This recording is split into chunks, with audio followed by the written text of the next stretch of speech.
અંકલેશ્વરના આઇકોનિક રોડની કામગીરીની ગુણવત્તાનું પાલિકાના સત્તાધીશો દ્વારા નિરીક્ષણ કરવામાં આવ્યું હતું। અંકલેશ્વર નગરપાલિકા દ્વારા શહેરના વિકાસ માટે નિર્માણ પામતા આઇકોનિક રોડના કામની ગુણવત્તા બાબતે આજે સ્થળ પર જઈને નિરીક્ષણ કરવામાં આવ્યું હતું।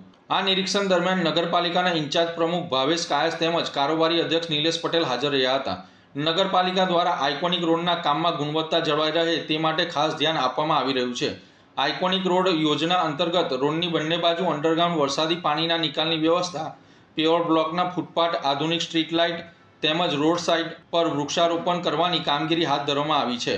ઇન્ચાર્જ પ્રમુખ ભાવેશ કાયસ તથા કારોબારી અધ્યક્ષ નિલેશ પટેલે અધિકારીઓ અને કોન્ટ્રાક્ટરોને કામ સમયસર અને ગુણવત્તા સાથે પૂર્ણ કરવાની જરૂરી સૂચના આપી હતી। આ આઇકોનિક રોડ પૂર્ણ થતાં અંકલેશ્વરના શહેરી વિકાસના મહત્વપૂર્ણ ફાળો મળશે તેમજ નાગરિકોને વધુ સુવિધાજનક અને સલામત માર્ગ સુવિધા ઉપલબ્ધ થશે તેમ જણાવ્યું હતું। અંકલેશ્વર નગરપાલિકા ઓએનજીસીથી લઈને ભરૂચી નાકા સુધી આઇકોનિક રોડનું કામ શરૂઆત કરવામાં આવ્યું છે।